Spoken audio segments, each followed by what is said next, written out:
But you know what was actually really funny too in that series is that we had the listen in from Tomo in game 2 where he was just like yelling. He's like, slow down, slow down, slow down, slow down, slow down, like 8 times in a row. And when I heard that, I was like, wow, that was like one of the worst comms I've ever heard in game. Like if my teammate's saying that, I would be like really freaked out. But then given the context of what happened in the game before, I thought about it and I was like, no, you know what? He's valid for that. Like,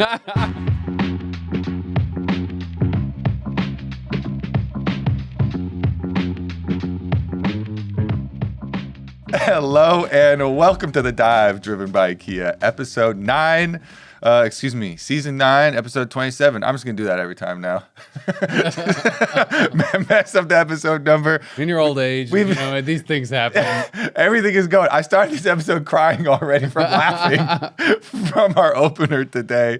But we have a lot of news. We have a huge episode, and it actually starts out with the big dev release. Mm-hmm. We talked about the WASD possibilities, like the leak, several episodes ago.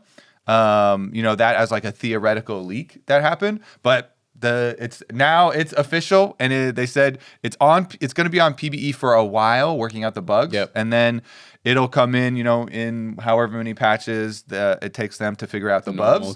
But it is coming in. Last time we were talking about like Syndra and like Cassio and which champions are going to benefit from it the most. Stuff. No, it is really interesting. They really focused on the fact that this is more so as a way to make it easier for new players to come in and returning players to come back. Because they were saying that they had like an overwhelming amount of data. I can't remember if this was a Riot comment that I read or if that was specifically in the video, but anyway, it was that they had an overwhelming amount of data that this will help new players and like returning players, right? And I can definitely see that because you play a lot of WoW, so you've probably had the same thing. And just like anyone who plays a lot of WASD games, if you haven't then played League for a bit or vice versa, it feels so weird then going to the other movement scheme. Yeah.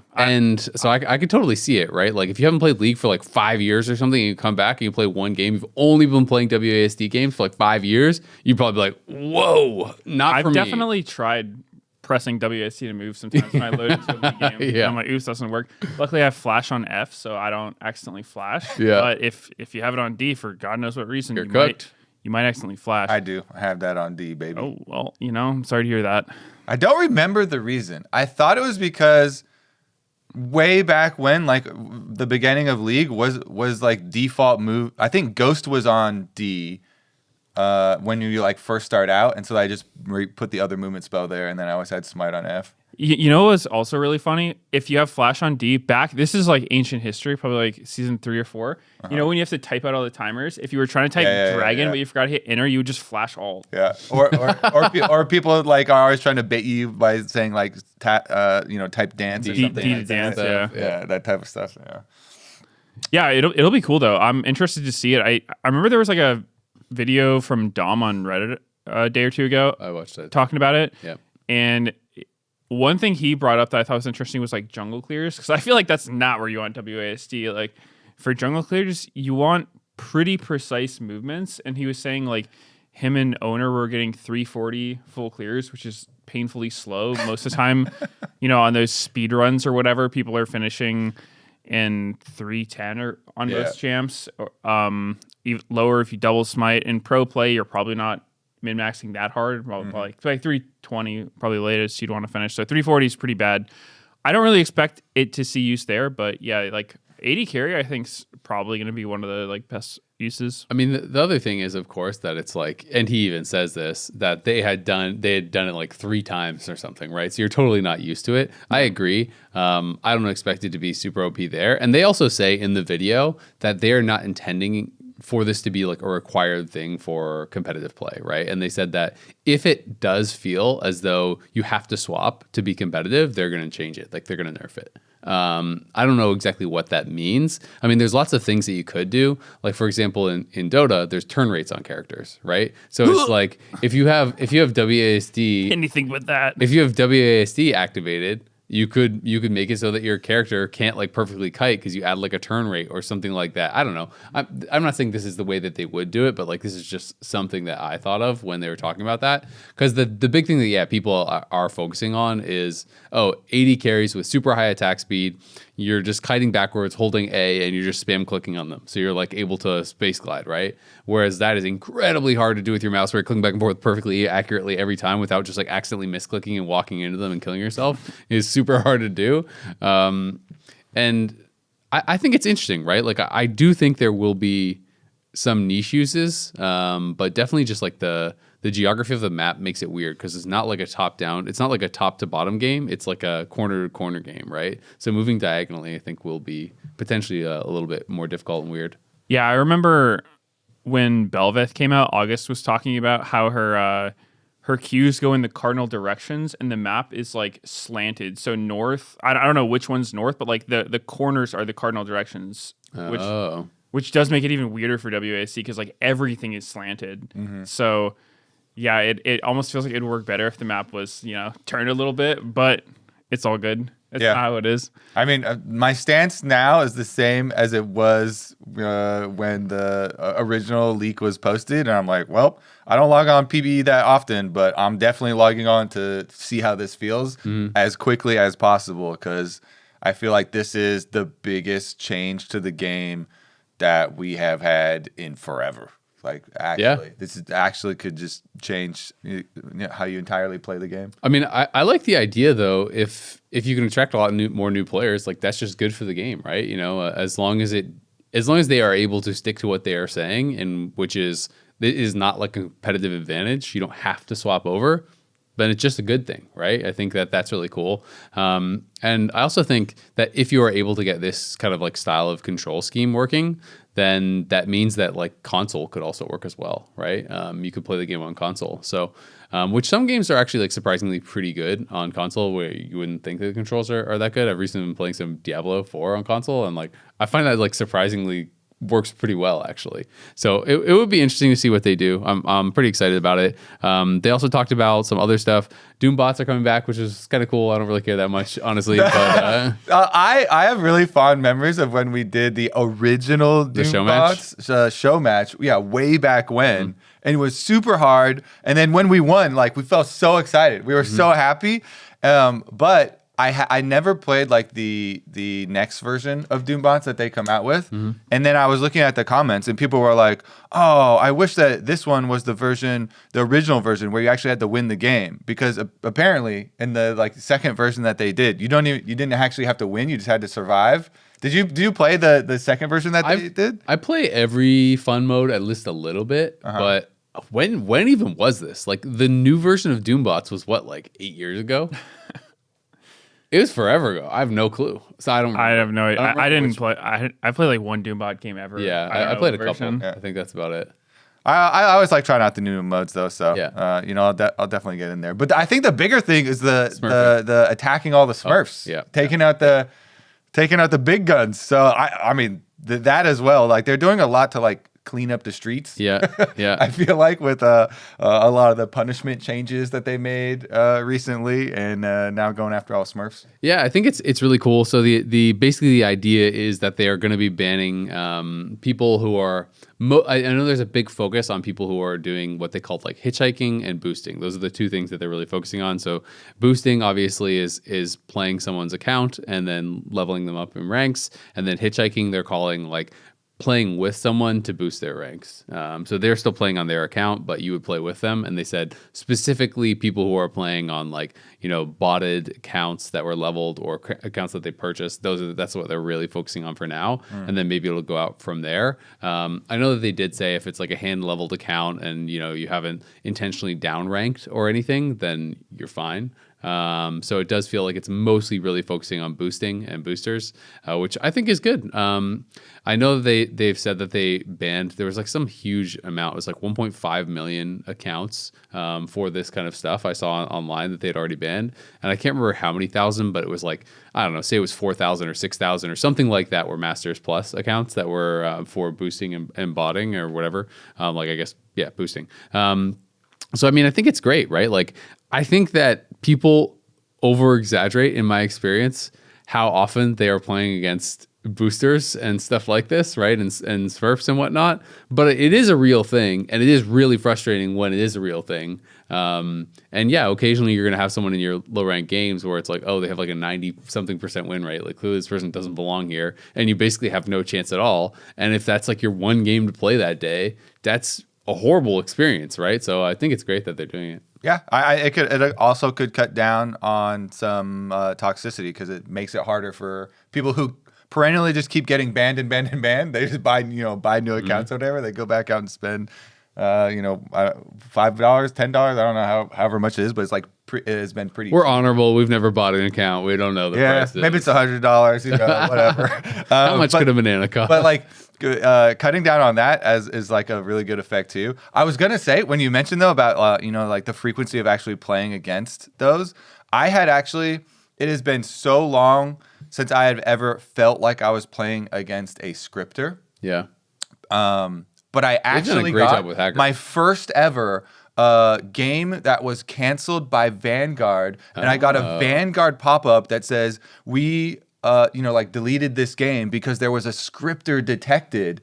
And it was funny because we were in a flex queue game. I was 5-stack with my flex team, and we were winning. And then it was the enemy Yasuo, who got like detected for scripting or whatever. But we were like pissed because we were gonna still win and get LP. So he turned on his scripts to the scripts were on the whole time, and we were still winning. And so we were like, wait, it should like ask us if we want to like let him keep scripting. And, like, we just like beat him anyways. But no, it shouldn't ask people that because I had a rare thing happen to me a couple weeks ago where someone on my team didn't connect and my team didn't pass the remake vote. It only takes 2 yeses. Me, I said I started the remake vote. 3 people on my team just didn't respond, and we didn't remake, and we played a 4v5 for no reason and lost. So I don't trust people to do the obvious thing in their best interest. In that case, is the remake thing? Do you actually still lose some MMR and you get all your LP? No, I mean remake. Only the person who didn't connect. Okay. Oh yeah, I mean if it's remade, like, MMR and LP being different, you don't lose MMR either. My understanding is they do lose MMR and LP if they don't connect. But the people who disconnect don't lose. The other people in the game, it's just like the game didn't happen. Yeah. Okay. That's my understanding. I mean, I don't know for sure what's happening behind the scenes, but that's what I've been told. Yeah. It was crazy though. I'm pretty excited for this change. I don't know, like I don't encounter Smurfs that often, I guess. But I mean, obviously playing in a relatively high elo, not super high elo, but I think it's gonna be cool. Since I don't know, I've never liked the idea of people just intentionally playing below their skill levels. Yeah. Because it's something that a lot of people do. Like they hit their peak or whatnot. They can't win. They start coming up with all this cope like, oh, it's like my team's fault. I'm just gonna like buy a new account and show these silver players how good I am. And it's just like to boost their ego or whatnot. And it's just like you're just ruining everyone else's day for no reason because like you're bad and can't climb. So I think it's sweet to do. I'm someone who's like always used a lot of alt accounts. I have like 3 or 4 accounts that I play on. Yeah, but that also would be considered smurfing, right? Kind of. No, because I've always thought there's a very big distinction between having like an alt account and a smurf account, where to me I have like alt accounts where, sometimes, especially like back in the day, if I was trying to climb to rank 1 or something and I'd be like, sometimes I wouldn't want to queue in my highest rated account because it's like, oh, I don't feel like I'm playing 100% today. So I'd go on my slightly lower rated account just to like, not affect what my peak is at that given time, but I still want to play, which I think is super different because it's not like I'm ever trying to lose or like trying to play against worse players. It's just like, intentional down ranking is the real problem. Oh yeah, that's definitely bad. Or lately I've had like a top lane account I play on. Yep. And I don't think I'm doing myself or my teammates or anyone a favor by playing off role on my main, right? And because with like role selection and one tricks and whatnot, like I think there's a lot of people who get to a certain rank, but that doesn't mean like they're actually that good of a player. It means like they can play Talon jungle at this level, but you play literally anything else and you're going to hard feed. So I think like having another account to play other champions or whatnot, it's like not that bad because it's not really. Yeah, it's not. And they say that's okay in the video. Like like if I think play a different role or whatever, that's totally fine. Yeah, I think the intent behind the smurfing is definitely the problem when it's like you're doing it intentionally to try to stomp noobs. Like I think that's just like the most cringe thing anyone can do. So I'm definitely happy to hear that they're trying to like do away with that. It'll be interesting though, because like the initial strike is more, like I said, like hitchhiking and boosting is what they said. But they also said, like, if you hand level your account, no one else has ever played it, you should be fine. And you haven't intentionally downranked, you should be fine, right? But like that still means that if I'm a challenger player and I want to do my 500th, iron to challenger run, I can still do it as long as I level the account, right? Like, because that's not hitting those three things, at least for now. And that's still like hard smurfing. So it is interesting. Like, obviously they don't want false positives, right? They don't want to just like, I have a lot of other accounts too.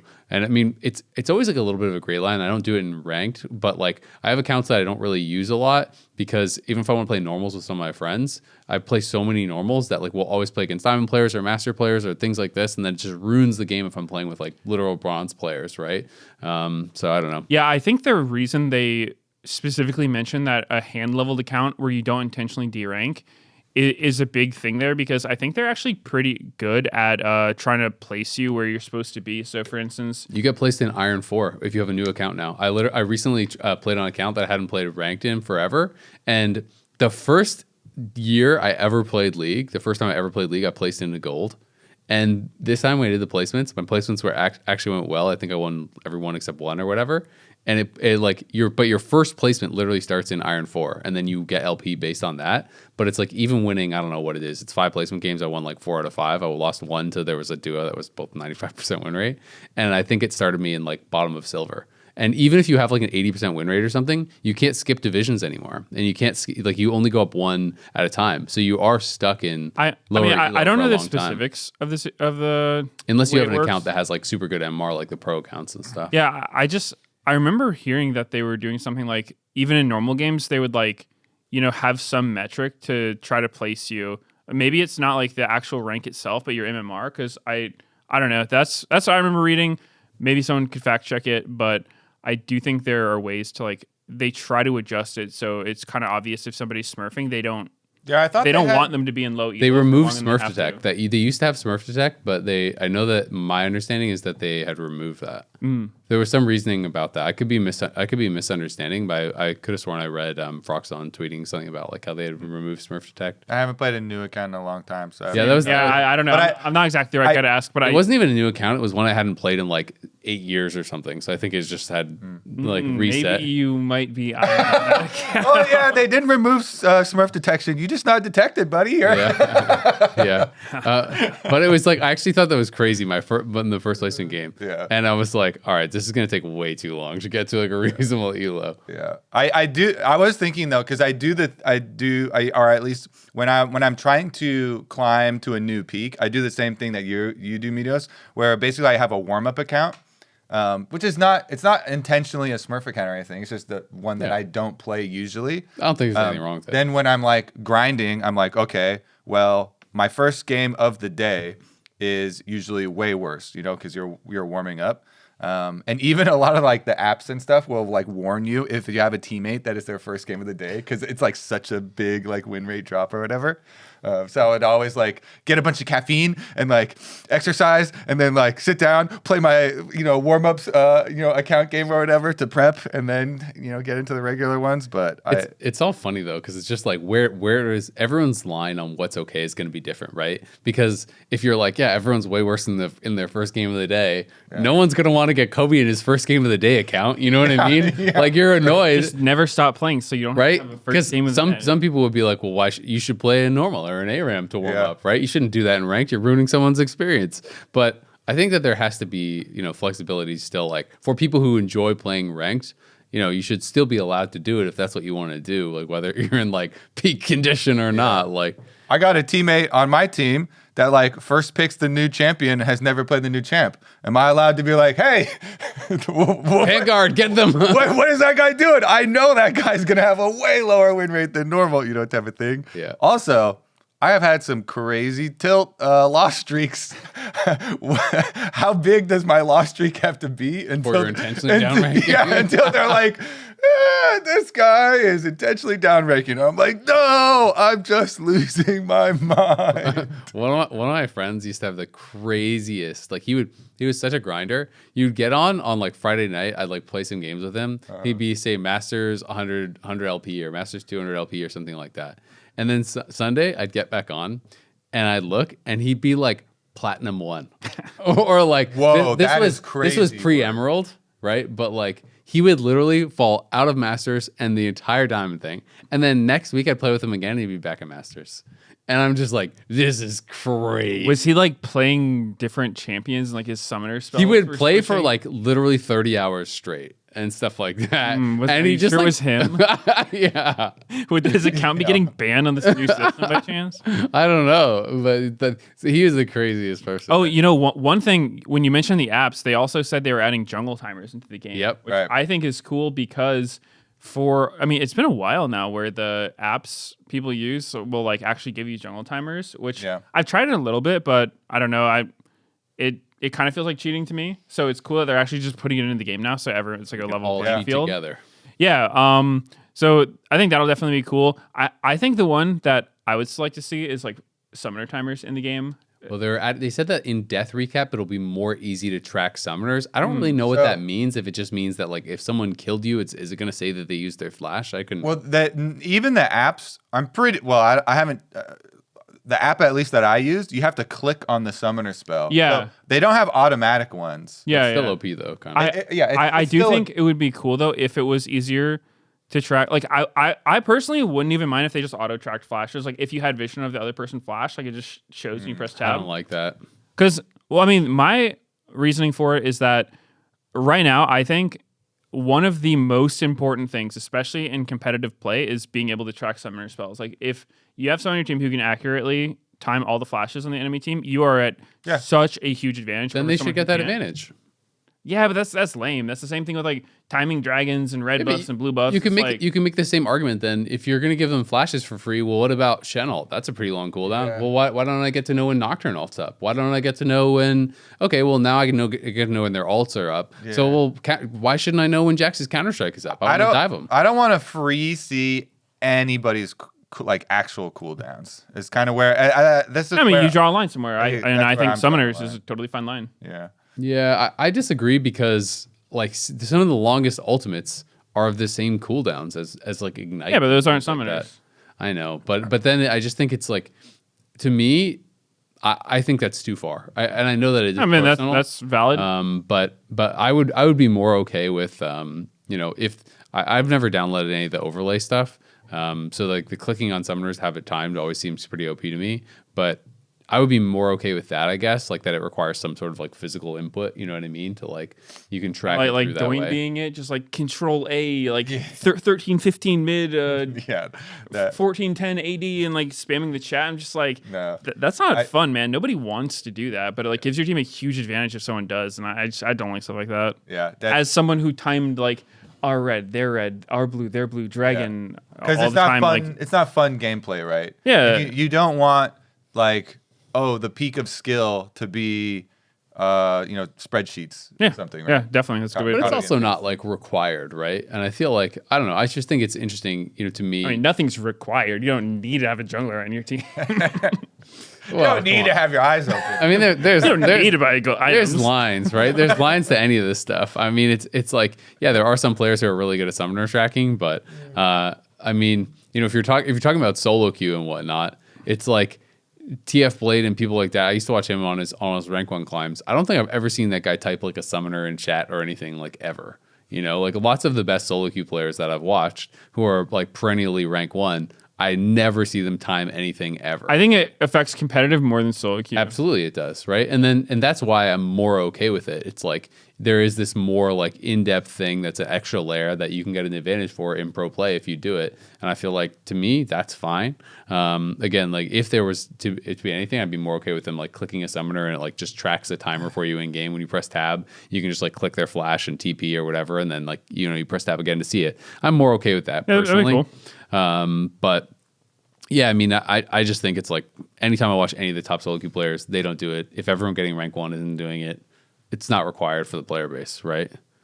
That's how I see it. I like that they're putting this in the base game so that now I can just delete the overlay thing, because I don't know about all of them, but most of them have like extra like shady software or something. I'm always mining some Bitcoins. I'm always like, get this thing off of my computer now. And I always felt like I had to have that just for the jungle timer overlays, because having the actual seconds count down really does help in like calculating a couple of plays, because 1 second does matter so much for jungle. And so I always felt like I just had to have it, when I'm just climbing. So I'm just glad to have everything in the game be the same for everybody. So that's why I'm like, just put it in right now what you're going to allow people to do with the apps. Like, because, if they're going to let the apps have the point and click summon or spell timing, then put that in the game too. Put whatever is going to be the same for everybody. One more complaint I have to say while we're talking about these apps is I have this one incognito account that I name change often just because it's like, I don't want to be recognized on it. I just want to play. But these dumbass apps track that account, and it says when the person presses tab, it says streamer Meteos. It's just like, hey, come ghost me. I'm like, dude, why is that a feature? Like, that only is just getting me ghosted. Like, stop, man. And I can't. I tried like DMing the app on Twitter. I'd be like, hey, could you not do this? And I just got ghosted. So GG. Yeah. Ghosted just like the people who ghosted. Yeah, actually. That's funny. There's also been a lot of talk recently. Palafox did an interview with NA-Men or NA-Men, whatever you want to call it. That was on LCS Profiles that got a lot of attention. And then he was talking about it on Pros, this most recent Pros as well. The quote, I effing hate some of these casters or whatever. And I just think it's interesting. A lot of people are talking about it. A lot of people, I think are kind of curious, like what the casters think and blah, blah, blah.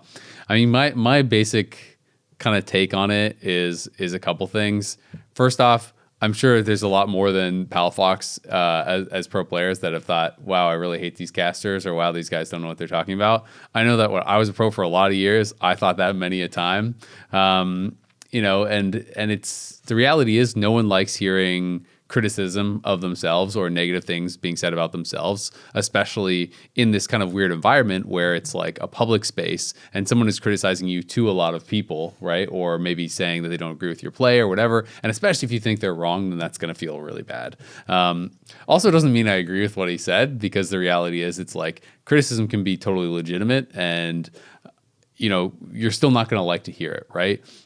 In every league, in every game, there's going to be like a worst team in the league, a worst player in the league, a worst this. No one's going to want to ever hear that about themselves, even though by default it has to be true. Someone has to be, the weaker player. Someone has to be the weaker team. That's just the reality, right? And it is our job to talk about this. I will also say that we want the players to be good. We like gassing up the players in the league, right? Just like when Palafox was on that run with Energy, we were gassing them up so hard when they're beating G2 at Worlds, and like when they're on this big run. That is fun for us. We want the players to succeed. My only real kind of like complaint or thing like in all of this is I just thought it was funny that he's like, oh, the casters are idiots. The casters don't watch the games. The casters don't play. The casters just, are like bitter and just want to like hate on people. That's the only reason they're casting and this sort of stuff. It's like, how can you say that? And then with the same breath say, I don't listen to any of the casters. So it's like, how do you know? Like that was the only thing that was like, okay, that's a little bit silly. But other than that, I'm completely unfazed by it. I'm not bothered by it, because at the end of the day, like I said, it's normal to be annoyed by criticism, and he has every right to say that, and we have every right to keep doing what we're doing. Yeah, well, I think the big thing for me is, I think like as a pro player and as a caster, and I co-stream and do analysis, is that, I mean, I think everyone's allowed to have their opinion about stuff, about players, about casters, whatnot. But I think the problem is when you make it personal. And I didn't really like what Palafox said in his interview, where it'd be one thing to say, hey, I think the criticism about my gameplay was really unfair, because it sounds like that was the case. But he didn't say it. He said, like, I effing hate the casters. Not even like I hate what they say. Like, I hate them as people. And they're idiots. And that's just like a complete personal attack, which I don't think is going to get anybody on your side. I think that was like a really kind of like emotional, thoughtless thing to say. So I didn't like that. But I definitely do think it's valid, especially like for criticizing players as well, is to try to make it like as non-personal as possible. So I think, for instance, Impact is a big example to me where like he's had like a really rough year, but it's very different to say like, his recent performance hasn't been like to his standards, right? It's like, obviously he's not playing that great, but saying like, his recent performances haven't been good and then pointing out stuff is very different from saying like, oh, he's washed, he should retire, like he's horrible, that kind of stuff. Because then it's like, I think that kind of criticism is like not fair because it's just like attacking the person more so than like their actual performance in the game, which is the only thing we're seeing from them. I fully agree. And that's a line that I think pretty much every caster that has been doing it for a while like keeps in mind and doesn't want to cross, right? It's like attacking the play versus attacking the player, kind of, so to speak, right? Like, I don't think we ever make or ever intend to make comments personal, right? I'm never going to say, oh, like Meteos is like trash or Meteos is an idiot. I might say like, oh man, that was a terrible play. Like he really shouldn't have gone for that. Like that screwed them. But I wouldn't say like, oh, what a dumbass. You know what I mean? Yeah. Like, and I fully agree with that line. But yeah, I mean, it doesn't bother me. I don't know if he was talking about me. I don't know if he was talking about all of us. I don't know if he's talking about one person in particular. It doesn't really matter, right? Every pro at some point, I think, will have felt this about a caster or media or whatever. I think it's human nature to hear someone saying you messed up or you did this bad or you're not playing well and be like, you're an idiot. Like, no, I am playing well. It's because it's this guy's fault or it's this thing's fault or it's not me, it's this, right? I think that's normal. I did ask him just to make sure it wasn't me. And we're cool though, right? But like in the interview, the text interview, because I think a lot of people just read like the title or whatever. But in the text interview, then he like gives it the example of what I think is the one that like set him off basically. And it's like set him off sounds crazy. it's the game or whatever. So from the answers in the interview of like the experience of like having someone else ping him about it and then having to go like look into it or whatever, I guess. I don't know. So I feel like he was just listening because he also said in pros, like he said, oh yeah, I don't listen to the casters at all. I don't do that. And then in the same episode, he's like, yeah, but they were saying really nice things about me this week and stuff. So I don't know. I mean, it's funny. It is what it is. It's not a big deal. We do our best to try to be fair. And you have to kind of walk that line of you want to be complimentary and kind, but you also want to be honest, right? And if you're gassing every player up and only saying everyone's doing really good things the whole time, then it's disingenuous, and I think it doesn't mean anything then when you are really complimenting a player. So I do think it's important to be able to walk that line of not being hateful or mean, but also when a player is playing bad, you should be able to say it, and I think you should say it, right? Of course. I don't think it should be the end all be all and the focus, and you keep just like punching on them. But I think it's totally fine to say like, wow, like that play really screwed them, or this is something that really is not working for them, or whatever. That's just part of it, and I think it's also fine for a pro to disagree. But that's why we also have, it's not just casters voting on all pro and stuff. We have all the pros in the team, so you can kind of get a pretty easy idea of where people think others are. Either way, it was a really interesting pros episode. If you haven't watched it, it was a fun one. Because they have the kind of energy reunion with FBI and Dokla, and I mean Dokla and FBI are kind of ragging on him the whole time for the caster stuff and trying to poke him and see if he'll say more things or whatever. But it's a fun episode hearing them talk about some of the energy days and some of the conflicts and stuff that they had and went through. Was definitely pretty cool. Yeah. Well, we've got a new patch as well, so we're going to take a quick break, and we'll be right back before we get into that.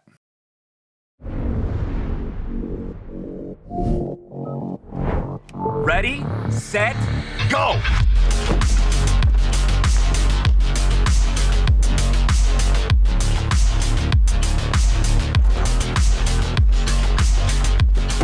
I'm at 47%. Oh, I'm on 63%. Man, I'm at 50%. Boom! 80%. Winner! The Kia EV9 can go from 10% charge to 80% charge in just 24 minutes with DC fast charging.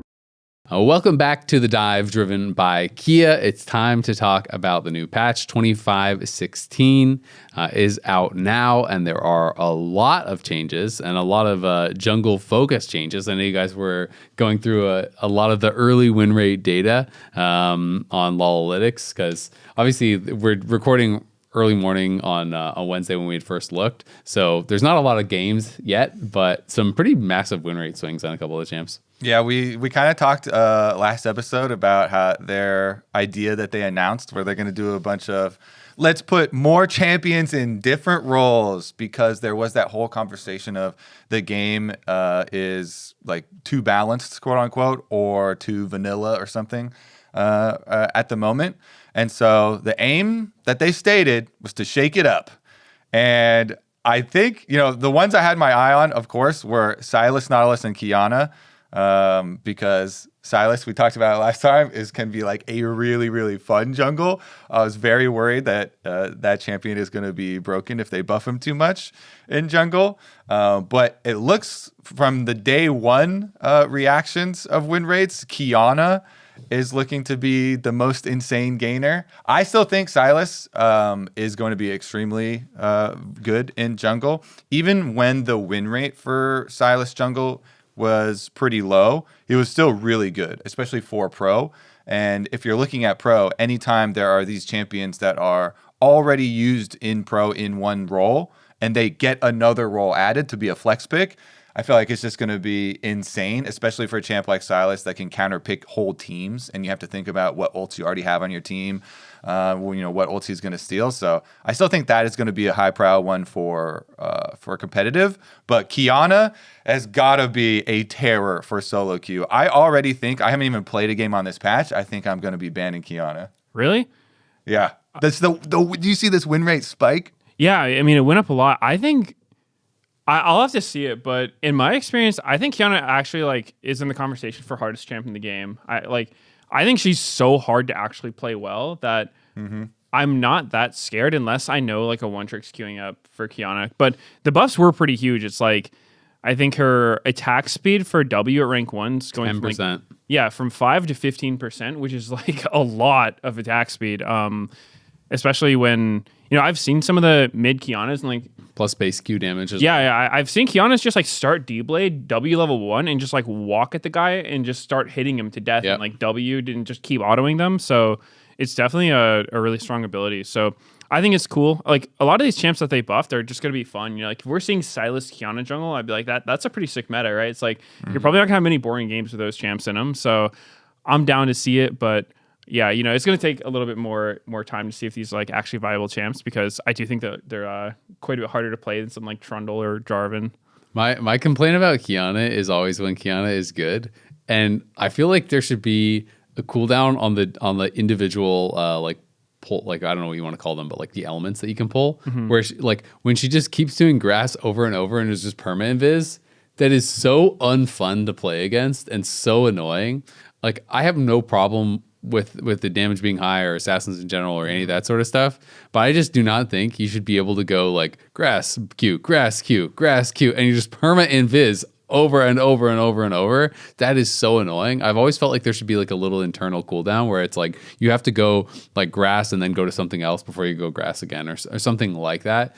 Maybe that would be too big of a nerf, but then I would rather see her compensated in other ways than have that kind of gameplay be in there, because it is so annoying when you walk up as a team fight if you're playing ADC or something, and then Qiyana is just in between you and the team fight and just in the grass invis. You can't walk past her, but you can't join the team fight without doing that. And she's just perma invis standing in between you and the people you want to go to. And it's okay, what is my answer here? What am I supposed to do here? Yeah, it's an Akali Shroud with no cooldown. Yeah. With Akali, you can wait it out. With Qiyana, not exactly. So I agree with you. I mean, you just have to fight her not near a bush. The good thing there's no brushes in League of Legends. The funny thing with Qiyana is I'm not a good Qiyana player by any means, but I have gone through a phase where I played a lot of her. Yep. And it's really hard to actually fight people in their base. Weird enough. It's the hardest time as Qiyana is when you're trying to end the game, because there's no bushes, there's no river, you're just stuck with one element and not good walls to hit play on. So yeah, dude, just give up all your turrets and just sit on your Nexus. And That's where the comeback turns on. Just keep drawing them out to Elder Dragon and Baron. And no, that's in the river again. You're not safe. You got to be in your Nexus. Okay. No, I mean from the Kiana's perspective. Oh yeah. keep drawing them out there. And I mean, for pro play though, I feel like that champ has only really been in pro play when there was like the Rumble Kiana, like the DeMonte Clutch days and kind of combos. Kiana had like a brief stint, but I think she probably will be mostly solo queue unless she's so OP, and then they're definitely going to have to nerf her. But what affects pro might actually be the more boring ones, the faces that we've seen before where they just tune up these AP jungle clear speeds, because they're doing that again, where they're just tuning up a bunch of the known AP speed clearers like Zyra, Brand, Morgana type things. All of those got buffs. And Trundle Zing got nerfed. Since they're nerfing these bruisers as well as Jarvan in addition to those two, Nocturne also getting some nerfs too. So I feel like that might be actually a bit of a shift that we could see, and this might be one of the patches that does affect pro a lot more than some of the previous ones have. Yeah, I mean, one interesting thing with AP junglers and a pick like Kiana AD mids is that they kind of go hand in hand, where you generally don't want your jungle and mid laner to be the same damage type, because it makes like Merc Shreds or Steel Caps just way too efficient for the other team in like mid game fights, so you'll just lose them.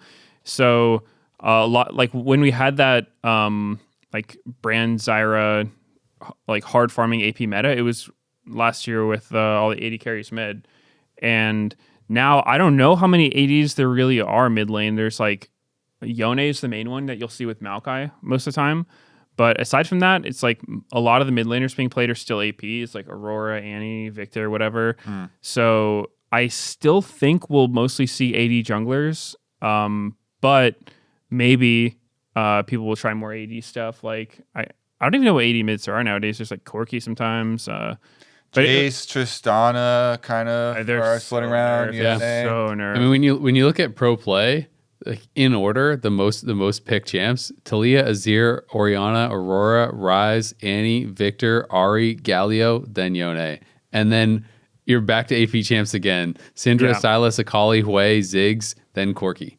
So it's like you have to go so far down the list to see any ADs, and then it's like below that there's like 9 games of Triss, 7 games of Smolder, 9 games of Yasuo, right? So like almost no plays compared to the 333 Talia games and the like 281 Azir games. Yeah, so I don't really expect to see AP junglers coming back just yet, but I do think it would be cool to see them, especially because I do know that's the normal logic, but sometimes I wonder if it's not as bad as it used to be, just because Merc Shreds are so rough to buy early. They're so expensive. Yeah, before you could kind of just rush Merc Shreds as any mid laner and be chilling, but nowadays, like, you can do it, but it feels pretty awful, especially if you're like a Rod of Ages champion, you're going to get it super late. So I don't know, maybe you can get away with it, but I still think ideally you don't do that. Yeah, and there's also more room because of Bloodletter's Curse being so good. So you can like shred for magic resistance for your teammates. So like we've been seeing so many double AP solo lane comps. Of course, it's different, with jungle, but there definitely are. I feel like more possibilities, some more angles. Yep. Rek'Sai's getting some love after a little bit of an unsuccessful mini rework. After some tough love last... yeah, and for base AD, I mean, I'm going to have to try her out again, but my feeling on Rek'Sai is like her clear speed is just so bad. I've been following Doublelift's jungle climb because he got challenged right mid lane. Now he's going to jungle. He's actually been owning like really hard. I thought he would struggle a little bit more, but he's like... last I checked, he's like Masters 400-500 LP, and he has like a 70% win rate. And he says he's just full clearing every game, like no matter what. He's like, yeah, I don't feel like invading's worth it. Like I never gank top. I just like full clear, gank bot, take dragon. I'm like, that sounds about right. So it's been cool seeing it. And then we were talking about junglers, and the idea of like clear speed came up, and it's just so important for junglers that I've always been someone that, it kind of feels bad when a champion's just not viable because it can't clear their camps. And I understand the thing. It's like, okay, like Elise Rek'Sai shouldn't have the same clear speed as everyone else because their ganks are so good. They'd be too OP if they could clear like that. But on one hand, I'm like, I don't know, man. Like when laners are kind of, even if you don't have the best wave clear, you still have the same access to the same amount of minions, right? Because it's like minions are a static rate. But when your clear speed is just, 30 seconds faster on the first clear, and sometimes it even speeds up after that, like Nidalee type champions, it's like, it's really hard to balance jungle when champs can just like outpace each other that hard. And I don't feel like it's like that interesting of gameplay either. Like I would prefer if there's more parity in jungle clears, like, a closer range, but that's just me. Yeah, it feels so lame to just play against a champion that is, is just way faster clearing than you. It feels like the gameplay is not that interesting either. It puts so much pressure and takes away so many options. I'm curious though. I haven't watched any of Doublelift's climb. He's been doing really well. Is he playing Lee Sin and stuff? Because he always, even back in like season 2 and stuff, like played off jungle sometimes. Lee's his third most, but it's almost entirely Jarvan Viego. Okay, because he is definitely like dabbled in jungle for a long time. So. I actually kind of would have expected him to be pretty good at jungle, but I'm surprised he got the mid lane challenge so fast. Yeah, I mean he's been doing way better because I always give him shit for like AD carry brain because most of his takes were like really AD carry pilled. So I thought he would struggle more, but no, he's actually been doing really really well. Which is cool to see. I mean, he's just a good gamer. I know when I played other games with him and stuff, he's just really good at games. Shooting games, MMOs, games. like everything. WoW, he's really good at PoE. He's really good at like all the games I've ever played with him. So he's definitely a gamer. Do you think, I kind of have felt like because Riot had this thing where people were getting annoyed by getting ganks, so they kind of like made farming, more effective and powerful for junglers. And I feel like there used to be more of a fair trade-off, it felt like, between the like really power ganking junglers and the power farming junglers and stuff like that. And now it just feels like League has swung so far towards just farming is more valuable and ganking is kind of too risky. And it feels like to me that's more of the issue rather than like, everyone should be able to farm so fast. It feels like maybe farming is just like a little bit too valuable at that point if it's swung that way. Because I actually do like the idea of there is this guy who is a little bit slower farmer, but he has like, really hard to stop ganks. He can come over walls that you can't ward out. He can do all these things because that feels like it should be a fair trade-off. But right now the levels are wrong. Yeah, I see what you're saying. And on paper, it does make sense. But I think it just comes down to the fact that it's like, okay, this guy who can come over walls, Rek'Sai in this case, is going to be half a level down the whole game. Like they're going to finish their full clear at the latest time ever. And so they're just never a threat because they're so slow. But then doesn't that mean again that like, I'm not saying that what you're saying is not true. I'm saying that the levers that they are using means that like farming is too effective, right? Well, it's like in my mind, the guy who clears slower but has more opportunities to pull off the gank should be able to be even or ahead of the farming jungler by pulling off those ganks. That is like my take. The problem with that one is that then if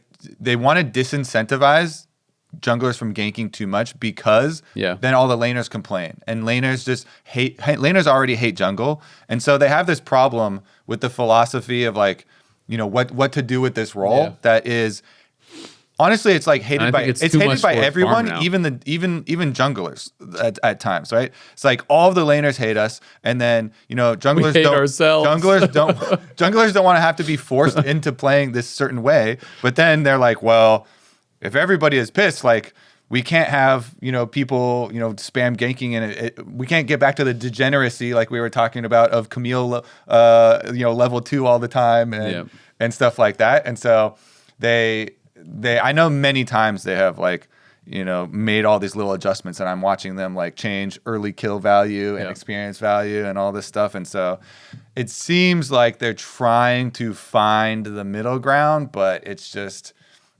it is so. It seems almost like it's super hard to change. It was that old conservation system, which I'm sure most people don't remember at this point, where like with the treats. Well, I thought they were kind of doing it with the treats, but it didn't exactly land like that. Where like every minute on like the 30-second mark, you get the extra jungle treat, so it's like you get a little extra for clearing your camp. I thought that stuff was cool because it kind of like I don't want to go too far on a tangent, but like the old conservation thing was like, you built up stacks over time, and then like you start at 0 and it would go up to 80, and when you cleared a jungle camp, it would use like up to 40 of those stacks to give you more gold and XP from the camp. So basically, it would help you balance only farming and only ganking, where like if you were just clearing on cooldown, you would never like get the full use of the conservation on a camp, and you get like some diminishing returns on it. But if you were never farming, you'd get like 80 stacks then cap and just get like super behind. So I thought that kind of thing was really cool to incentivize, like, you kind of have to do both. You have to balance your farming and ganking, and you can't just do one or the other. But I mean, that's so long ago, most people probably don't even remember it. I do think when I've talked to Froxton about it, and I basically just asked him, I was like, what is the goal of jungle? Like, what is it supposed to be? And he said that he feels like the role is most satisfying for like the players and everyone else if it is more farm heavy. Mm-hmm. So I think that's kind of their idea with it, is just like you said, it sucks to be a laner and get camped. Like, that feels horrible. When I've been playing top lane, like, my God, I still hate junglers now. So I get it. I think it is probably better if like there's not as much ganking going on. Especially top lane, man. If you're in like a bad matchup already and you get no help and you're I'm against like an Ignite Teemo, and I'm the one getting you camped. Get counterpicked and you're getting dove. There's what is happening? My only problem is with the word usage, though, as far as most satisfying for the jungler. For me, farming is not satisfying. For me, camping someone and making them rage like that. Okay, so you're a sadist. That's all right. That's all right. Not everybody is. I admitted last time around, Shaco original made that art. Shaco player, enough said. Yeah. But I mean, I really always enjoyed kind of like the information mind games of jungle. And you do get some of that with the prioritizing camps and knowing when to steal away camps and counter jungle and stuff like that, and pathing correctly. So there is enjoyment there also. But I mean, PvP combat always like takes the cake for me. So I always do really prefer heavy ganking metas, but I understand why they don't want that and why they like can't really get that to an unacceptable level, because then there's way more laners in the game. Like, only the junglers are going to be happy, and the laners don't want to be like a bunch of sheep that are out there for. Yeah. Well, yeah, it sucks as a laner when your lane just comes down to, did I get camped or not? Yeah. Right. And it's like, it should be the case that if you're getting camped, then they're giving up a lot to do that.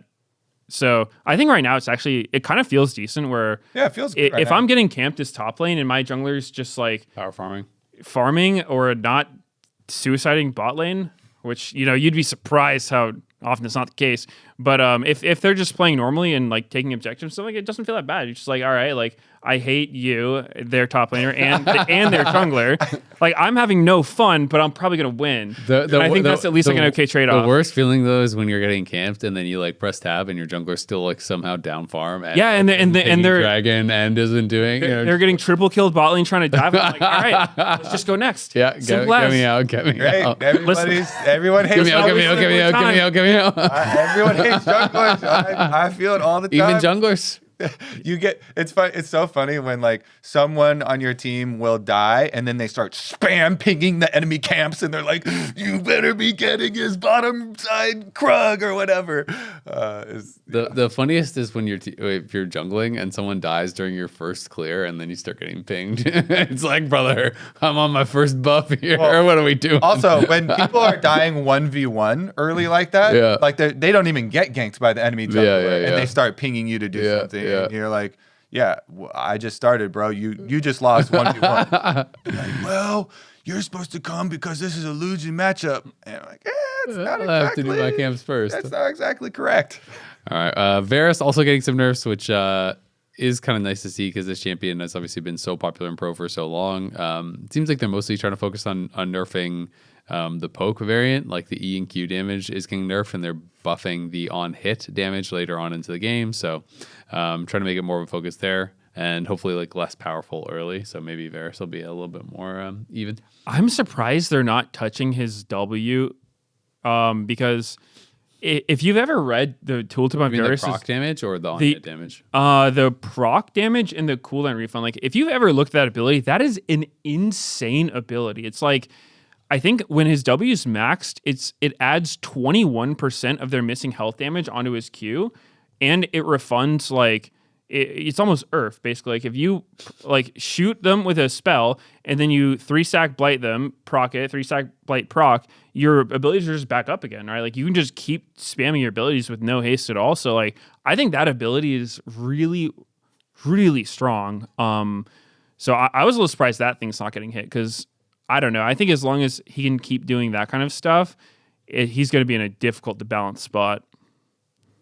So we have had the same 6 champions be the top pick/ban percentage across Pro for like 3 patches. Yeah. I'm looking at it right now. We've got Varus with Pantheon, Gwen, Azir, Taliyah, and Trundle.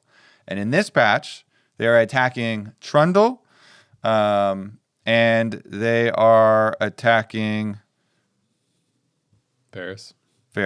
So that... But yeah, I was kind of surprised Taliyah didn't get hit at all. But maybe Taliyah is just considered like not an issue at all for solo queue, so they're having trouble nerfing or something. And they had just buffed Azir. It might be a thing where they're like, we're not going to go after all of this at once, and they feel like it's okay because Fearless kind of limits the effect on Pro. Maybe it's like, oh, it's okay if there's like a couple of, because those things eventually get through, right? I guess Pantheon also the previous patch got a small jungle clear speed nerf. He still is extremely high priority. Actually did get through this last weekend. I mean, a little bit sometimes. Yeah, but, you know what I mean? It feels like mostly it's a red side ban. But so I guess Gwen, Azir, Taliyah still kind of floating around. We'll see if this Varus one actually even pushes him down that much. Yeah. The Trundle one, it was interesting to me because I thought the big thing was the pillar change that originally like got him to be to this point. But the W also is something that had been buffed a whole bunch before he was played, super long time ago. So going after that is kind of interesting as far as the cooldown of it. And more people are doing like W max too. Yeah, it's usually 3Q and then W max. Yeah. And so, I mean, max rank W is going to be, 2 more second cooldown and 20% less attack speed. So I don't think it'll knock him out of being picked at all, but that's still pretty good. That's always going to it's going to affect his tempo a lot, right? It's just like his W is what helps him clear his camps, what helps him move around the map quickly. And so it seems like a good change. I don't think he's like that egregiously out of line. Like he's definitely really strong right now, but he doesn't feel super unfair. But I think this will like be a pretty good move to get him more in check. Yeah. Cool. Well, we have the games coming up this week. It is our first week of best of 5s. Do you want to just talk about the best 5s that are coming up, or should we touch on any of the games that happen? I think we just look at the matchups coming up and, cool. I guess I got to give at least a shout out to DSG. They got their first win, their first series win of the year of the organization. They took down Dig. I don't think people were super surprised by this one because at least, I mean, between the desk and the casters, I felt like about half of us predicted them. That was pretty 50-50. It felt like they had been getting better and Dig had not. And, dude, I predicted Dig, and I gotta say, after that Otacon play in game 1, I was full on hate watching Dig. That was the most offensive play I've ever seen. It's like we have the XE one. No, it was the one where they had free Otacon. They had just won a fight. Isles flash stuns the enemy AD carry and ults him away for some reason. Yeah. And then Kaney goes through a flash Azir shuffle on Vi. Oh, you're talking about the bot lane one. Yeah, it was just that like crazy. It was so crazy. It was just like, you don't want to win. Like, what are you doing? Like, just take the objective. It was so funny watching them just like scramble in all these different directions. It was so weird. And just seeing like the chaos ensue where they like 2 of them chase Xu into the dragon pit. Then he goes over the back, circles around. But meanwhile, Shaden went off to try and 1v1 the Kaisa and went down. And then Shaden's dead. I'm like, Xu still has smite. He's going back in. Yeah, and then they all ended up dying there too. It's like they had just gotten feats. They were like 3K gold up. It was just like such a definitively won game state. And then they go and do that. I'm just like, this team doesn't want to win. That was crazy. Yeah, I actually want a full comms listen in because 2 of them kept doing Otacon. Yeah. Like it wouldn't have been so disastrous if they just all lost their minds and went off in different directions, like chasing people. Because at least did. then, That's what happened. but two of them stayed on the objective and kept burning it. Yeah. So that's the only reason why it was even low enough for XU to come back and steal. I would say they're the only ones who didn't lose their mind. But you know what was actually really funny too in that series is that we had the listen in from Tomo in game 2 where he was just like yelling. He's like, slow down, slow down, slow down, slow down, slow down, like 8 times in a row. And when I heard that, I was like, wow, that was like one of the worst comms I've ever heard in game. Like if my teammate's saying that, I would be like really freaked out. But then given the context of what happened in the game before, I thought about it and I was like, no, you know what? He's valid for that. Like if your team's gonna play like that, you're allowed to calm like that.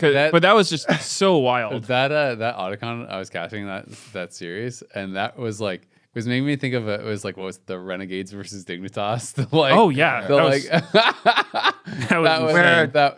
Crumbs dies to the Rift Herald. 2 people are tower diving bottom at the same time. No, they were trying to finish off the tower and all just died to the tower. Yeah, it was like a quad execute. It was like 2 died at tower, 2 died at Herald. Yeah, it was at the same time at opposite points of the map. Yeah. No, it reminded me of that. I mean, that series was wild. I mean, definitely.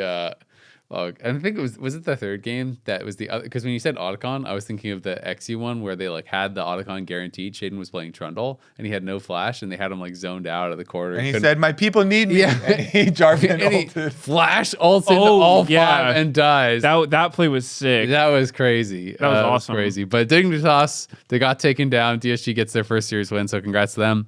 The series though coming up this weekend, and it's going to be best of 5s. It's the elimination phase. Basically, otherwise known as it's the LTA North playoffs, right?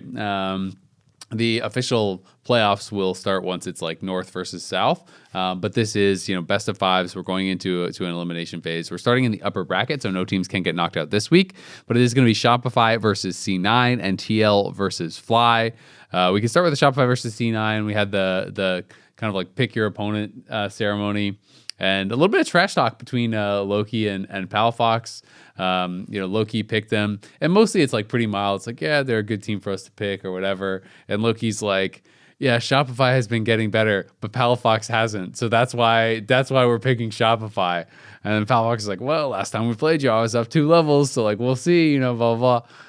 So it was seeming a little bit spicy. I didn't expect that from Loki. Yeah, I mean, I'm glad that there's some spice to the banner picking ceremony because, like you said, a lot of the previous ones have been like, they're the worst, the team that we could pick, so we picked them. They're just weaker. So I was like, all right, we got some, flavor to it. Spice. Yeah, get in there, and I mean, it's definitely.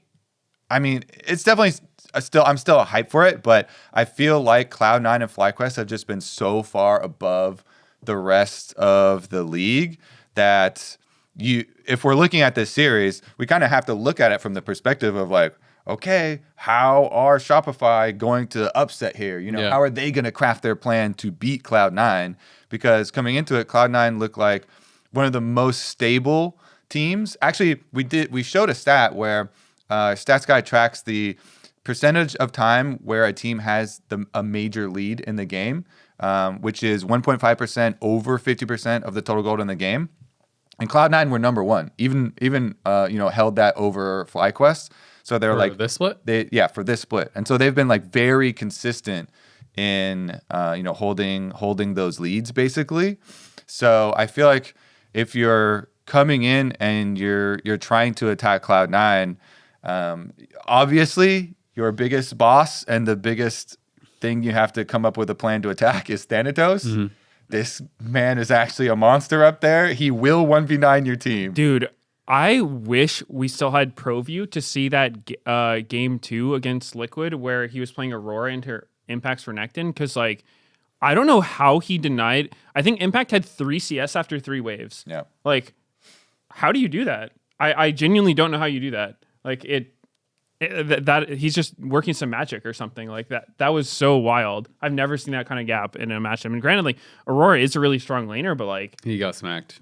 Like, how do you stop Renekton from just like walking up and queuing the first 3 melees? Like, I don't know. That was insane. In the bit I watched of the lane, it felt like Impact was trying to fight for too many minions, and so like. Generally it's like when you're in these really bad matchups, you just kind of have to accept that certain minions are going to lose too much HP. And it felt like from what I had seen, he got a little bit too greedy on some of the earlier waves to try to fight for like more minions. And then he'd be walking up and he'd just start getting blasted. And so he'd walk back and then he'd be like, oh, but maybe I really got to get this next. So he'd start walking up. And Thanatos was just kind of clapping him. So, yeah, also Renekton's like pretty swingy. If you don't get access to your Fury on the first wave, like on early on, then I feel like you have to back up. But like, okay, I get that, but 3 CS and 3 waves is crazy. Yeah. That is like, okay, the thing is too, Thanatos had pretty much perfect CS. It's one thing if it's like, okay, sometimes top lanes in bad matches will do that thing where like you just walk behind the wave and it's like you just agree. We're like, yeah, we're gonna be a bunch of like brawlers. I'm gonna get experience and you're gonna get nothing. Yeah, it's just like bare knuckles beating each other down. But this wasn't that. Like Thanatos was getting all of the farm while Impact was getting none. So I'm just like, dude, like how is he doing that? Like, and then it even got worse when then they lane swap to try and get him away from it, and it's into the 2v1 on bottom side where the wave is pushing away. And so then we watched Impact like walking back and forth with the dual lane in front of him. Well, when he TP'd bot, Core had more CS than he did. Yeah, it was like he was getting out CS base for con. Yeah, it's just like, oh my goodness, Impact got mega destroyed in that one. But yeah, Thanatos obviously is going to be a big thing that Shopify have to come up with something. And I just feel like in general, Shopify, is in a position where they've still got a lot to prove. It's like, yeah, they went 3-0 in their matches, but their strength of schedule was incredibly easy, right? And I know that on the analyst desk, we've had pros saying this, and I've talked to pros, like, and people are all kind of saying that like Shopify's not a top 4 team. Like they basically got in because they got a little bit lucky and Lion got unlucky. I mean, when you look at the strength of schedule, Shopify played Dignitas, DSG, and 100 Thieves, right? And Palafox was on saying that 100 Thieves is the worst team in the league. And it's like, well, Dignitas and DSG are definitely down there. Like, you may have played the 3 worst teams in the league to actually go 3-0. And they did lose a game against DSG. They lost a game against 100 Thieves. And then Dignitas, they did 2-0, but they were kind of like in some losing positions at times.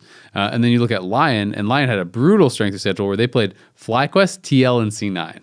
Right? And they have obviously the sub scenario. They had Yayo for the first one. Then they have had Surdy for the last 2.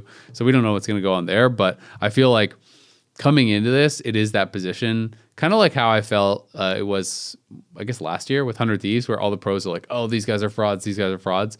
That is what I'm hearing about from other pros as far as Shopify being a top 4 team. So I feel like that's got to make you a bit hungry to kind of like disprove that and say, it wasn't just that we had easier matches, like we can compete. So they do have an opportunity to do that here. Obviously, they are going up against one of the top 2 teams that are really, really strong. But even if you don't win, if you can be competitive at least against Cloud9, I think people are going to look at you with more respect and give them a much better shot, when they go into the lower bracket and stuff. People have higher expectations. But it's definitely a tough one because it does feel like, yeah, Shopify's 3-0, but again, I just haven't felt like they have looked that crisp. They haven't looked that together, I feel like, in most of their series. So I'm definitely worried for them. Like, of the top 4, they definitely look the weakest, and I already feel like there's a really big gap between 3rd, 4th, and 1, 2. Yeah, it definitely seems like that. I do think the matches this weekend were, I think it was like the most fun week we had, where I think a lot of, even the teams that were losing were like, putting up a fight, because you're talking about C9 in their, like, how much they were ahead, but against Liquid, they were behind both games for at least part of it. And the first one, I thought they were doomed after what happened bot lane. The Unar game where Yon was up like 3K at 20 minutes, 15 minutes, I can't remember. Yeah, that was insane. But then Thanatos just had like the most insane Rumble game I've ever seen. He made those ults look so easy, and like even fights where you're just starting the fight with a Rumble ult, like that is so hard to do. Usually when people try that, it just ends horribly. But yeah, I don't know. That guy's built diff. But I've been a little worried for some of C9's fights around objectives. That's kind of where they've looked shakiest to me. Like, I do agree that there's a clear top 2, but it does feel like in C9's games, like they're a little like not on the same page when it comes to how they want to contest objectives and then fight. A lot of games Blabber's been getting killed on grubs in the beginning. A lot of their Dragon and Otacon fights, like, they're not really fighting cohesively. Like they'll like go in at different angles and not together and stuff. So they are very good, but not looking unbeatable. I think that's maybe something that they might have to watch out for. So I think they'll win, but I don't know if it'll be a full-on stomp. Yeah, I mean, it feels like, because you mentioned the Grubs one specifically. I remember there were like a couple of grub fights where they actually like came in and they had the advantage for the setup, but then they just go in and they start Grubs and they don't like have a ward back by that like curved brush that enters through the river, and then they get like collapsed on, and like Blabber has to flash out, and like one person goes down, and you're like, yeah, like they were stronger, so they should have had like a more secure setup. So I definitely can see that, like maybe that's the angle for Shopify, like get contracts there early or something with some vision control, and they can find some sort of like surprise angle to start the fight out, even if like Cloud9 have a gold lead or something like that. It's interesting because I feel like that is always a thing with Cloud9 though, with like the Blabber thing, where it's like, sometimes they have these kind of like weird setups at fights, or they have these funny scuttle plays or whatever, that they have kind of that reputation of being a little bit more flippy around objectives. But I feel like their strengths are still kind of the same. Their laners are looking really, really solid, and they are a super proactive team. And they always seem like, even if their setups aren't perfect around objectives and they make a mistake, they just keep kind of going at you, right? And they're mechanically better than pretty much everyone. So it's really, really hard when a team that is mechanically better than you is just like hands checking you over and over. Like eventually they're going to kind of create these advantages, whether it's, Thanatos or Blabber or whoever that is going to be able to do it.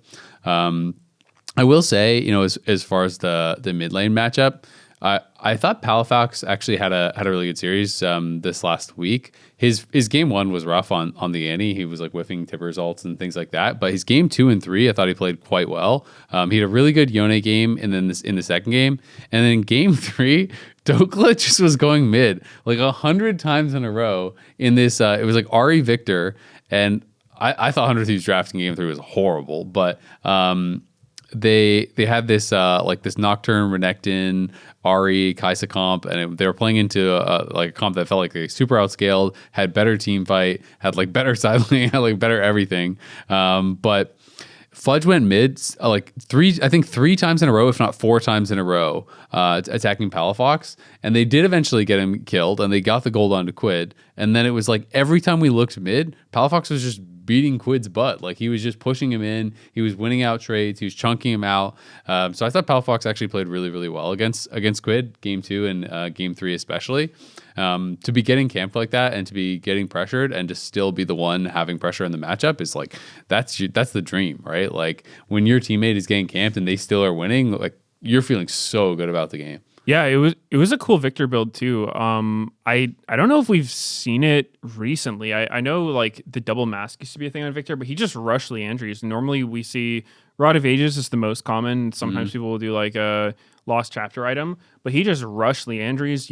It's like no mana at all, so you have to be very careful with how you use your mana and what spells you want to use. But he did great with that. I thought it was a cool build because when you're up against a comp like this, like Leona, Ari, Nocturne, and you're playing Victor, like you are actually their main target. You're a sitting duck. So I think the normal would be doing like a Rod of Ages build, which sometimes results in not doing a lot of damage, but he went for kind of like a tanky, but still does some damage variation of the build and for the expense of like not having much mana. And I thought he pulled it off really well. So that was cool.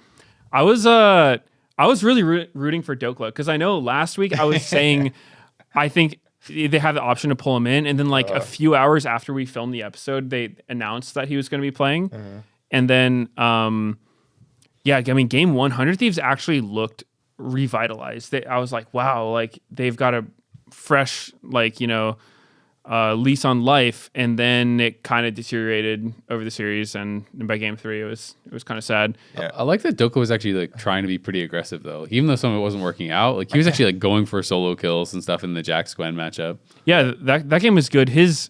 I think his second and third game he was being a little over sacrificial, which I mean, granted he's not really been playing for a while. I think he was like preparing to go back to school before he was doing the 100 Thieves coaching thing. So, he had like the Scion ult one of the worst dive attempts ever.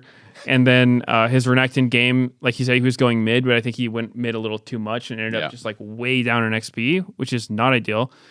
So not the ideal performance for Dokla, but game one was cool. All of the players on pros, including Dokla, like they talked a tiny bit about like the situation with the 6-person roster, but then they would always end with like, yeah, I can't say anything more. The one thing that he did give away was like, oh yeah, as like a veteran, he gives some direction to shot calling for the team, which he said he felt like they really did need as far as like, ideas of how to play the game while they're in the game. Kind of like the not necessarily an IGL, but like adding more information and like adding some direction. So maybe that will be a positive thing for them. As he gets, more like warmed up and, gets... Gotta get warm quick. Don't have a lot of time. Yeah, I guess. Not a lot of time. But it's just like, man, everyone, whenever they were asked about like the situations with 100 Thieves, are like, maybe later I'll be able to tell you more. And they keep on giving these like cliffhangers, and they're like, wow, there's so much stuff going on inside, but I just can't tell you now. Maybe when next year, or maybe when it's gone, or like. And I'm like, oh my. I need to know I need more information now. It's baiting me so hard. I wish we could just get more info now, but obviously it's like there's so many things involved, and it would have too many big effects. And as far as all the players, they're not playing this week, so they'll be playing next week, and maybe postseason we'll find out. But I mean, either way, I think C9 is pretty favored. I think it's going to be like a 3-0 or a 3-1. I do think I could see Shopify getting a game if they can kind of have, I feel like if you can get a comp that fits you well, and you can maybe punish C9 being a little bit overzealous, like maybe you can snowball a game and get yourself into a good position. Because I do think, like, I feel like individually Shopify has some strong players. I just am pretty worried because I feel like this split, they, as a cohesive unit, have not looked that good, even against the level of competition that they're playing against. It's like if I had to put money on it, I would probably say 3-0. I do think that C9 is a pretty big step above. And even historically, I was looking up, Blabber historically is 25-12 against contracts, which obviously is quite good. But I felt like this split, it has looked more disparate between the strength of the teams, like than in the past.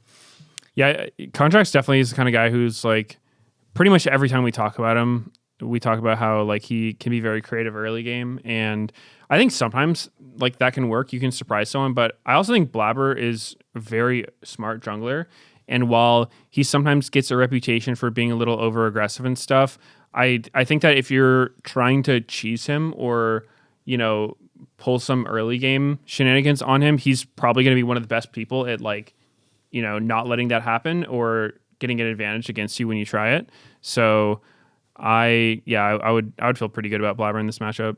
Yeah, I think the thing is, in a full best of 5, I think there's at least one game where Cloud9 does one of these fights too, where Blabber over chases. I feel like Cloud9 still sometimes will do those like over chase fights where he gets so amped up and sees a really good engage angle, but the rest of the team is like not quite there yet, or that puts them in like a compromising position by chasing too far to group up. So like I feel like there's probably one game at least where either that or where Shopify are super far behind, and then they stall it out to late game, and then some crazy late game comeback plays that we've seen from them, happen. But yeah, I would definitely, I would not bet on Shopify. If they do win, it would have to be another like upset thing, like those players kind of have had versus Cloud9 in the past, I guess, in playoffs, back in the energy period or something like that. So yeah. Well, I mean, if you ask Jack, he will tell you that throughout C9's history, like CLG/energy now Shopify is kind of the team that will like randomly upset them all the time. It's kind of happened throughout history. So I don't know. Maybe they can do it. I'm sure they'll come in with a good plan. And this is best of 5 fearless. So this is going to really like test your champion pools, and you're going to have to, if it's a close series, because otherwise, yeah, 3 games. Yeah, you're still going to have to play more stuff than normal, and Yep. you're probably not going to be able to win with just like a similar strategy. Because I know that in best of 3 Fearless, we've been seeing a lot of similar picks show up. It's a lot of these like dive comps, bursty comps, stuff like Annie Rumble and Aurora, whatnot. So yeah, we'll get a little bit more champions and maybe see some new stuff. I mean, I think that we definitely should see something new here because, like you guys both are talking about, both these junglers, they will have played a lot of, Sylas, Nautilus, Kiana, all these types of possibilities. I don't think like Kiana or anything is getting in, but I could definitely see one of these other jungles. Dude, Nautilus is not a jungle. He's got like a 40% win rate. Nobody's going to be playing jungle Nautilus. I hope that we at least get to see one of the jungles that was adjusted on this patch get used. There's a lot of them, so I wouldn't be surprised at all. And I always, because Blabber streams a lot, and Blabber is always testing any jungle changes really early on, like as soon as they're sometimes even on PBE and stuff. So at least that's my hope, that we get some. I think we'll stuff. see contracts Kiana. That's Yeah? my prediction. Yeah. I mean, honestly, I would like it. Just throw something at the wall, right? Like, you are a big underdog. Come in with some crazy drafts prep. I feel like that is probably your best chance to win, is getting draft advantages or surprising Cloud9, right? Mm-hmm. So it should be fun. I'm excited for the first best of 5. The next day we are going to have TL versus Fly. And it feels kind of funny, like, talking about TL, because I feel like a little bit of a broken record. But even the pros that I talk to, everyone kind of feel the same way, where it's like, so how does TL win this matchup? Well, let me tell you about their bot lane, We've been talking about their bot lane and Jan and Core JJ for like a year and a half straight. But the rest of them aren't really giving us much ammo to talk about them in a positive way, right? Yeah. Like, Impact is really struggling. I just feel like it's tough. Even in the Scion game, which, like, when they came out, was that game 1? I think it was game 1, yeah. And they brought out the Scion. I was like, okay, they really want to win. Like, they really want to get a win here. And Impact looked even kind of disconnected from his team in that game. There was like a dragon fight where I always feel like one of the things that impresses me so much about Impact is his positioning on tanks in team fights is always so good, where he feels so connected with his team. Because frontlining is so much about making sure that when you are taking damage, your carries are dealing damage, and to like higher priority targets, essentially, right? Like, you're creating the space so that Jan and APA and whatever are hitting, and you're soaking damage during that time. So to kind of like build that space. But there was like a dragon fight where he walked up and he was trying to defend the entrance from the river, and he was so far from his carries, and he just like walks up and starts channeling Q and loses like 2/3 of his health while his carries aren't even in range of anything. And I was just like, that is not the Impact that I am used to seeing. I feel like he is really struggling. Yes, he was against Thanatos, and yes, Thanatos is like a monster laner. So I don't think he'll have as much trouble in lane. But Bo5s is really strong too, and FlyQuest are so solid. So everyone needs to be really participating. And it feels like Impact is underperforming. UG, I feel like UG is just feeling like he doesn't. I don't know if it's like a nerves thing or if this is just kind of his play style, but it feels like he doesn't try anything. Like, he just kind of like always does the safest thing possible. Like, he's going to farm. He's only going to look for plays and ganks when it feels like 100% guaranteed. And I feel like that makes his play ultra predictable. Which I don't think is going to work against Inspired, because he's just going to like out team fight you and outplay you. I feel like you need to have some variance in your jungle play, or you're kind of like so easy to play against that it feels like UG to me looks like someone who is scared of making a mistake when he's playing, and maybe as a result is playing kind of too conservative. And then APA, I think, is just maybe not playing that great either. And it's interesting when I talk to some people. And I think Sven said this as well on, maybe it was the analyst desk. He was saying that he felt like, or I don't want to misquote, so maybe it wasn't Sven, but it was Upro was saying that they felt like APA is just giving up too much for their bot lane, and that is like what is wrong with him right now, which I thought was interesting. That like even in scrims I'd heard that like oftentimes he'll just be like dropping waves to try to get advantages for bot, and maybe putting himself in a position not to succeed. Yeah, it definitely could be. I mean, I think as far as UG goes, I still don't have a great read on him. I think you're right about him being pretty safe, but at the same time, I think that like with Impact's recent performance, it does make it really hard, especially when you have matches up against the top teams, because I think TL's bot lane's great. In game 1 versus C9, like they completely blasted C9's bot lane. Yep. And I thought Yuji actually had like a super good early game on Trundle. He was like, he did like a dive early. He got like 3 kills for his team super early on, got the feats, and he was just playing very solid. I think like Blabber was 0-3-0, like super late into the game. So I think Yuji's actually been playing pretty solid, but it's just hard because when you watch how Inspired and Blabber play, they play very controlled and solid. They don't really have to take a ton of risks. I think that Yuji plays kind of similarly, but maybe not quite as clean. But then also, like, they don't really have the same map state, I think, is a big difference as well. Like, a lot of times, the TL's solo lanes are kind of weak, which, you know, limits what you can do a lot. Especially if TL starts, like, if they're losing trust in top and they start feeling like, okay, the only way we can win is through bot, then that's actually a big problem for a team, because all of a sudden, like, you know, the game is a huge game of push and pull, right? It's like when the enemy team does something, you have to respond a certain way, and it can get different people ahead. So ideally, when you have a team like FlyQuest, right, it's like, I think anybody who gets ahead on this team can probably carry, right? Like Bwipo obviously can carry, their bot lane carries all the time.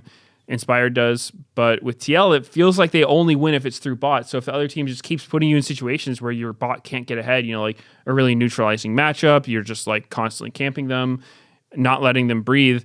It's, if you play that way, it's up to the rest of TL to carry. But if they just aren't confident doing that, then you have a big problem on your hands, because, like, you know, how do you win? Yeah, how are you going to be unpredictable if everyone already knows exactly what you're going to do and you need Yon to carry?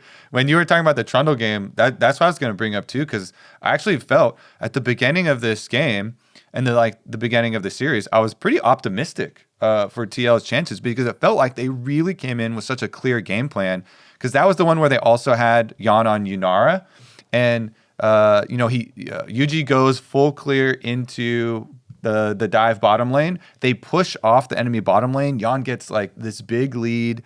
They get a kill, and then they immediately reset Yuji and Core JJ, and they go immediately out of Fountain straight to gank topside 2 and get a successful play there. Then they lane swap, and then they gank again, and they get another one, and you're like, whoa! This is just how they drew it all up, you know, like 3 successful moves in a row, and Yon got a 3,000 gold lead on Yunara, like individual gold lead over the enemy AD carry, and they still lost.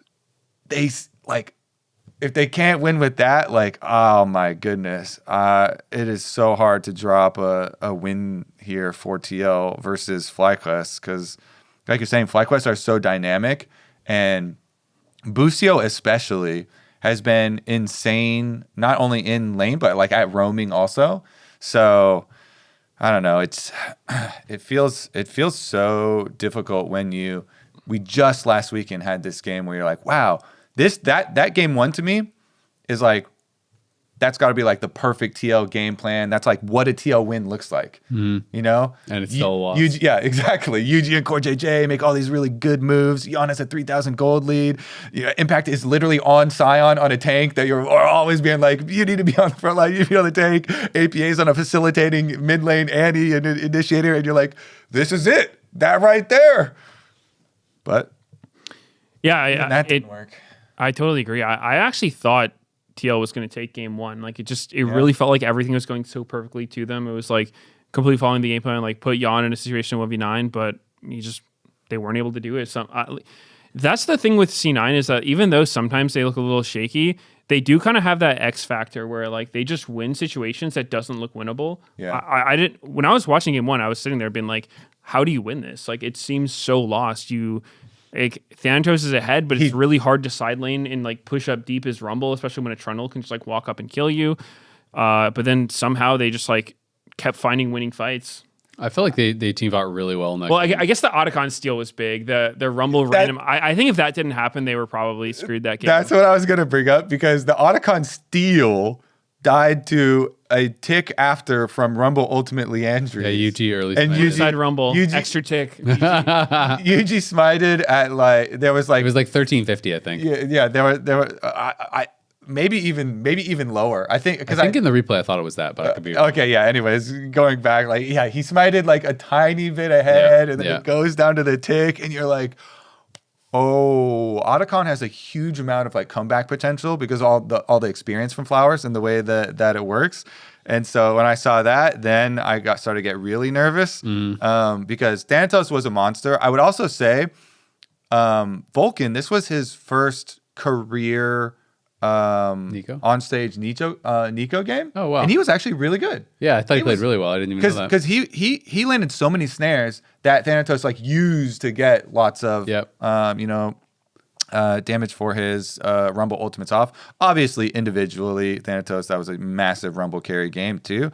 But I thought that it was actually a very good look from Vulcan and a champ that they don't use very often. I really liked Vulcan's build. Both games they had a soloing double AP and the he was doing Abyssal mask. Yep. Yeah, it's something that like that item is super strong, but you don't see it often at all. And so I thought that was like very smart by Vulcan to just pick that up because it's cheap and it gives your team a ton of damage. It's funny. I was going to mention that because we were talking about the like potential for AP jugglers and stuff coming in, right? And yeah, this game they did Bloodletters plus Abyssal, right, which is just like super efficient items to actually amp up the damage of the team. Like Loki's on Void Staff, Thanatos is on Bloodletters, and then Vulcan goes Abyssal. So like they both have pen. You're shredding for the team. You're amping damage. It's obviously just like super effective. So and I thought he did a really good job of actually just putting pressure on Jan too. In general, they just made it really hard for Jan to do anything with his gold lead. Like I don't think his team played perfectly with him or anything, but also C9 is always putting pressure on him. Like there's an equalizer on his head. There's a Nico running at you. There's like,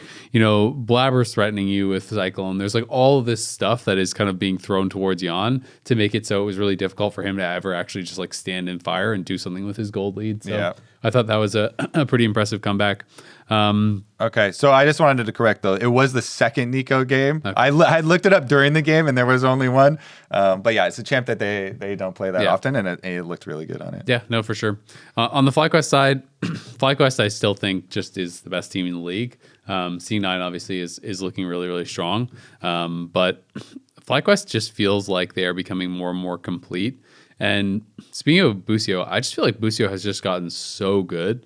I mean, the conversation used to be that, okay, yeah, like Busio's on a really good team, but like he struggles with nerves and he's not doing that well in these big moments. And, in the first finals, the first international, he's so far beyond that now and becoming such a complete player that it just feels like he can just play everything. His Bard is absolutely insane. Like he always feels like he's moving around the map really well and working with the team really well. So it's just been impressive to see how good he has gotten. And for me, I'm really interested to see how FlyQuest plays out the whole like 6-man thing. Like I've always just kind of believed that it's just really a 5-man roster and they're just trying out Gakkos to see if that works. And maybe in the future they think that would be the future. But they did give him the one game in their first series. So I'm really curious, like, is he going to get any play in a best of 5, right? Like if you're up 2-0, are you going to give him a game? Are you going to start with him on game 1? Like, is he going to get a shot to actually get in? Because I feel like FlyQuest realistically is going to feel pretty damn confident in every best of 5 except maybe against Cloud9, right? Like that's their biggest competition where I feel like that carries higher risk. But against everyone else, I feel like they're going to seem so confident that they could maybe bring in Gakkos if they actually want to try him. It'll probably be those situations you mentioned of like either game 1 or when they're up 2-0. Yeah, I mean, I think it's been a little bit of a surprise for everybody that they're like they even got a 6-man. But yeah, I mean, as for how to use them, that's probably what they would do. Yeah, Dokla on the podcast felt like he was like, oh yeah, I don't think they'll even sub him in. When I think Kangas asked him, would you rather beat just beat Whippo over and over because Dokla was mentioning that like he said he hates Whippo. Yeah, because Whippo like trash talked him. And so he was like, would you rather just like beat Whippo a bunch of times in the same series, or would you rather beat him so bad that Gakkos comes in? And he was like, well, I don't think that they would like even do that. Even if he beat Whippo, they probably want to put him in. So, maybe there's something there. And FlyQuest just want to like win. Because there is that, like, something in the previous series, like these best of threes and stuff, when like there's a lot of importance on like each individual game. Yep. You can kind of see why, like, oh, okay, I guess they would stop, had stopped like subbing him in, but yeah, moving forward, it is definitely, I think everybody again is going to have full confidence in both FlyQuest and Cloud9. So I feel like this one, at least for me, I think this one, I'm just debating between like 3-0 FlyQuest or 3-1. And I honestly feel like Team Liquid have less like wild card factors, especially now that they don't have Umpty, who used to like, make some crazy plays sometimes. So now I actually even feel more confident in this. And I feel like if your team is not good, you can't be the power farm standard jungler. Like you have it's honestly more helpful to be the higher variance guy. Like you're going to cost your team some games, but if you're on a really good team, then playing really consistent, really safe, I think could be obviously the smart play because you kind of just win. But yeah, it's tough. I kind of agree. I actually asked Blabber about that last time on the C9 podcast. I was like, have you ever thought about what it would be like to be a jungler on like a lower tier team? And he said no. and I was like, well, do you think you could play the same way? And he said like, no, I don't think I could. Yeah. Because he's been on C9 pretty much his whole career and they've always been good. So it is interesting to think because it's like, well, you can't play the optimal way because like you don't have like as strong of teams, and it's just like, how do you win? You just have to cheese people or what? Since League is kind of a game where it's like, all right, well, how do you win when all your laners are outmatched? It's like, well, you either have to like really headshot them in draft or super swing the matchups with ganks and stuff. Yeah, I mean, just some massive. But I mean, there's a reason why, like, when you watch Gen G or like these top teams, like they don't just perma gank everything because there's a huge cost to it. If it doesn't work, then you might just like get run over in the jungle the whole game. Yep. So it's tough. It's definitely not an easy fix. Yeah. Well, we don't have a lot of time, so we should get into the other matchups too. Dignitas. That's the week after. Oh, okay. We're not going to talk. Got two matchups. We're not going to talk about the. We'll talk about them next week. We'll talk about them next week. Okay. Yeah, we'll leave that rematch for next week.